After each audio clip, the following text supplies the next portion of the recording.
He mocked me for being jobless. He didn't know I was his boss. He laughed at me for being jobless at the bar. He called me a leech, a loser, and even got his friends to join in. What he didn't know? I was the CEO of the company he worked for. 1 week later, I fired him and every one of his friends, and that was just the beginning. Chapter 1. The mockery used to be the guy everyone thought was a loser. It wasn't because I lacked skills or intelligence, it was because I had chosen a path that didn't fit into their narrow-minded view of success. After graduating college, with a double degree in business and computer science, I had big dreams. I wanted to build something of my own. But building takes time. Time is something society often refuses to grant without results. For 2 years, I've lived off my modest savings while working around the clock to create a tech startup that revolved around advanced analytics for small businesses. The idea was solid. The execution was brutal. And during those early months, I was ridiculed by nearly everyone I knew, including my old high school friend, Jason. Jason had always been the loud, cocky one in our group. We were never close, but we crossed paths often enough. After college, he got a job at a regional marketing firm, one of those places that overworked young professionals and barely paid them more than minimum wage. Still, he strutted around, like he was God's gift to capitalism. I bumped into him at a friend's birthday dinner one night. I hadn't seen him in over a year. He asked me what I did, and I told him I was working on my own company. He laughed loudly. "So, you're unemployed?" I smiled politely. "I guess you could say I'm self-employed." "Nah," he scoffed, sipping his overpriced cocktail. "Sounds like code for living in mom's basement. Let me know when you get a real job." The whole table chuckled. Even some of my so-called friends joined in. I shrugged it off. There was no point in arguing. I knew what I was building. They didn't, but that night stung. I went home and stayed up till 4 a.m. working on my pitch deck. It took another year, but eventually, my startup got its big break. We landed a massive contract with a mid-sized retail chain that needed real-time analytics to streamline their operations. Our tech saved them hundreds of thousands of dollars in just 6 months. Word spread. Other companies reached out. Investors noticed. Within 2 years, we were valued at $70 million.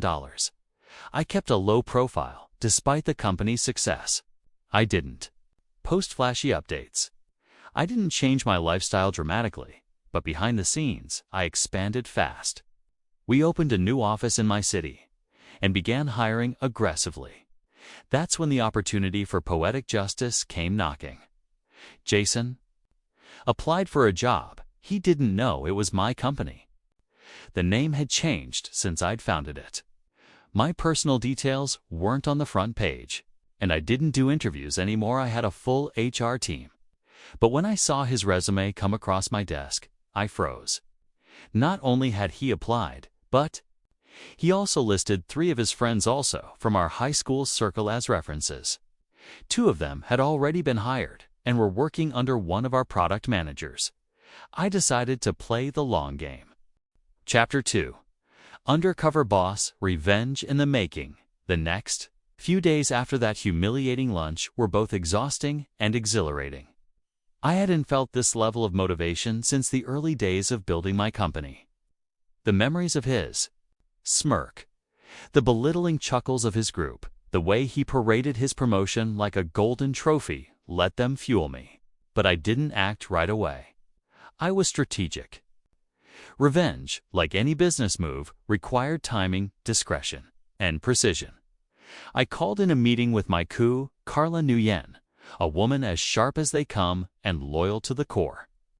She had helped build my business from a garage project into a regional tech powerhouse. She knew the story, but I filled her in on the latest details. She didn't blink. "So," she said, leaning back in her chair, "you want to go undercover? Inside your own company?" "Exactly," I nodded. "I want to understand how people like him treat others when they think no one's watching. I want to know what kind of leadership culture my absence has allowed to fester. And I want to man everyone like him gone." Carla smiled. "You always did have a flair for the dramatic. Let's do it." Within 48 hours, I was quietly onboarded into my own company under a pseudonym, Sam Dorsey, temporary contractor in the software integration division, the division where James and his friends, the same ones who mocked me at lunch, worked. Carla ensured my presence remained off the books. I shaved the beard, changed my hairstyle, wore thick-framed glasses, and adopted a completely different demeanor. It was like reliving my startup days, an odd sort of thrill. I didn't need to fake being rusty with the latest tools. I genuinely hadn't coded hands-on in a couple of years. From day one, James was the same cocky, arrogant man I remembered. His team followed his lead like frat brothers in the middle of hazing week. He strutted around with a Bluetooth headset, always slightly too loud in meetings, often dismissing junior employees, especially women. With thinly veiled sarcasm, "You're just a contractor," he told me on my third day, smirking at the bug report I submitted. "Let the real engineers handle this, all right?" I smiled. Sure, just trying to help. I wasn't the only one he treated like that. I saw interns breaking into tears after meetings. A brilliant young developer named Priya confided in me that she was considering quitting because of the toxic atmosphere that hit me hard. I hadn't built this company so guys like James could run good people out. Over the next 3 weeks, I compiled data.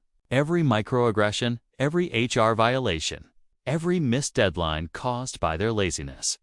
I had it all documented with Carla's help. Meanwhile, I gained the trust of the junior team. I showed up early, stayed late, helped with debugging, made coffee runs. Some of the older employees started treating me like one of them. They complained about James how promotions were based on favoritism and flattery, not performance. One afternoon, I watched James take full credit in a meeting for a system optimization Priya had developed. My hands clenched under the desk. That was the last straw. I met with Carla that evening in my downtown condo. She laid out all the internal reports, data analysis, and even employee satisfaction ratings from their division. Everything matched my observations. "Ready to go nuclear?" she asked. I smiled. "Let's hold the staff meeting Friday." We set the location in the main conference hall, one of those all-hands-style meetings. Everyone thought it was just a quarterly update from the executive team. James strolled in late, wearing a tailored blue suit and his trademark arrogance. I waited in the back of the room until Carla finished her segment. Then she paused and said, "Before we wrap up, one more announcement. Please welcome our founder, back in the office after a much-needed sabbatical, Mr. Alexander Reese." I walked forward, slowly. People gasped. I saw James' face lose all color. His coffee cup slipped slightly in his hand. "Thanks, Carla," I began. "It's good to be back. And I've learned a lot while I was on the ground." The room was dead silent. I've spent the last month embedded as a contractor in our software integration division. I wanted to see how our leadership was performing without any filters. What I saw, well, let's just say it doesn't match our company's values. I turned to face James. "James Monroe, please step forward." He looked like he was going to be sick. "You are hereby terminated from this company for repeated violations of our workplace code, unethical behavior, and performance fraud." Gasps erupted around the room. "And as for your friends Mark and Jason, your contracts are suspended pending investigation. You will not be allowed access to company systems until HR completes the audit." Carla handed them all sealed termination letters. I turned to the crowd. "To those of you who've worked hard, stayed honest, and tried to do right, thank you. We're going to build something better together, and we're starting today." The room erupted in applause. I saw Priya beaming.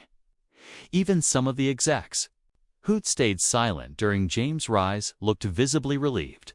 But I wasn't finished yet, because the final chapter of this story was personal. Chapter 3. The power shift Monday morning arrived like a thunderclap. The world within the glass walls of Dominion Industries would never be the same again. Alexander stepped into the building not through the employee entrance, but through the executive elevator, keycard in hand. It whisked him silently up to the top floor, the penthouse office that had remained empty for weeks, waiting for its true owner to claim the throne. He didn't sit immediately. Instead, he stood by the window, arms crossed behind his back, overlooking the city skyline. It wasn't about the view, it was about the silence before the storm. At exactly 9 a.m., Alexander summoned an all-hands meeting in the main auditorium. Every department head, manager, and team lead filed in, curious whispers trailing behind them. Blake and his trio of cronies Troy, Dustin, and Marshall had already been fired via secured HR emails over the weekend. But Alexander knew people needed closure. They needed to see leadership real, leadership emerge from the ashes. The room buzzed with anticipation as he took the stage. Some of you know me as Alex, the quiet guy, the college dropout, the one who was unemployed. Some of you mocked me, some ignored me, and some tolerated me. And yet here I am, your new CEO. Not because I wanted revenge, but because this company needed saving. He paused, scanning the faces in the crowd. Some showed guilt, some confusion, others awe. Dominion has been bleeding talent, bleeding culture, and bleeding purpose. That ends today. He outlined a full company audit, restructuring plan, and a new vision to turn the stagnant tech firm into an innovation powerhouse. The presentation was detailed, decisive, and filled with sharp strategic insight. When he finished, the room gave a standing ovation. But Alexander wasn't finished yet. Later that day, he held a private meeting with the board of directors. The chairwoman, who had originally given him silent backing during his anonymous takeover of stock, now fully endorsed his leadership. "I told them you'd be a storm they never saw coming," she said with a proud smile. Alexander nodded. "Now, let's rebuild." Meanwhile, Blake's downfall was messy. He tried to sue for wrongful termination, but found out the board had airtight documentation.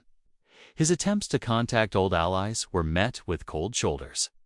No one wanted to associate with the guy who had mocked the owner into firing him. He ended up moving back in with his parents, his reputation destroyed. Word spread quickly across the industry. Be careful who you mock, because you might be laughing at your future boss. As for Troy, Dustin, and Marshall, each faced different fates. Troy attempted to freelance, but struggled to land clients with his reputation. Dustin tried to spin a redemption arc on social media, but was met with widespread ridicule. Marshall quietly disappeared into obscurity. Alexander's transformation continued. He hired some of the brightest minds from startups and underdog companies, valuing creativity and drive over pedigree.